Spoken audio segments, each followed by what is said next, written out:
নমস্কার, শুভ সকাল। গানে গানে লাইভ নিয়ে আবারও আমরা উপস্থিত হয়েছি আপনাদের প্রিয় অনুষ্ঠান ঘড়ির কাঁটায় ঠিক সকাল 7টা, এবং আমরা উপস্থিত হয়ে গেছি আপনাদের কাছে আপনাদের ভীষণ পছন্দের, ভালো লাগার, ভালোবাসার অনুষ্ঠান নিয়ে। আজকে আমাদের সঙ্গীত প্রেমীদের কাছে খুব গুরুত্বপূর্ণ একটি দিন। আজকে এমন একটি মানুষের জন্মদিন যার নামেই সুর। সুরমণ্ডলের 12টি সুর নিয়ে তিনি এমন খেলা খেলেছেন যে তার জাদুতে গোটা বিশ্ব আজও মুগ্ধ। সেভাবে দেখতে গেলে তার সঙ্গীতের কর্মজীবন বোধ করি মোট 3 দশক, কিন্তু তাকে নিয়ে আমরা উদযাপন করে চলেছি প্রায় 7 দশকেরও বেশি। তার সৃষ্টি এবং তার রচনায় কতটা ক্ষমতা, কতটা মাদকতা, কতটা শক্তি থাকলে এটা সম্ভব তা বোধহয় বলাই বাহুল্য। আজকে যার জন্মদিন তার নাম আর.ডি. বর্মন।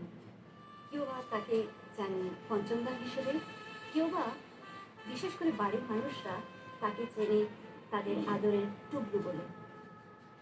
আজকে তার গানে গানে আমরা তাকে শ্রদ্ধা জানাবো। তার বিষয়ে কিছু কথা আমরা ভাগ করে নেব, কারণ মানুষটা বোধহয় শুধুমাত্র তার কাজের মাধ্যমেই আমাদেরকে ধরা দিয়েছিলেন। তার ব্যক্তিগত জীবন বা মানুষ রূপে তিনি কেমন ছিলেন তা তার ভালোবাসার মানুষরা নিশ্চয়ই জেনেছিলেন, কিন্তু আমরা অনেকেই বঞ্চিত রয়ে গিয়েছি তা জানার থেকে।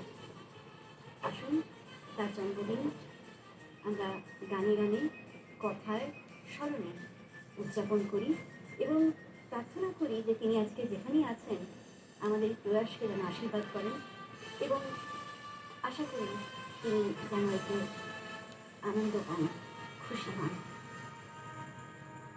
আজকে আমাদের মধ্যে উপস্থিত আছেন আমাদের অত্যন্ত প্রিয় সঙ্গীত শিল্পী, বিশিষ্ট সঙ্গীত শিল্পী অঙ্কন। অঙ্কন, অনেক স্বাগত তোমাকে। ধন্যবাদ। তুমি যে কথাটা দিয়ে শেষ করলে না, যে তার আশীর্বাদ তিনি যেখানেই থাকুক তার আশীর্বাদ যেন আমাদের মধ্যে বর্ষিত হয়। আমাদের এই ফ্লোরে এই ছবিটা না, দেখো একদম ফ্লোরটাকে আশীর্বাদ ঠিক করার মনে হচ্ছে, মতো। তাই না? হ্যাঁ, আমি এসেই আজকে দেখেছি ছবিটা। একদম ফ্লোরটাকে আশীর্বাদ।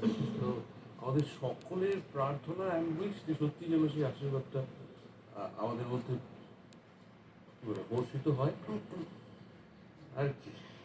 একদম।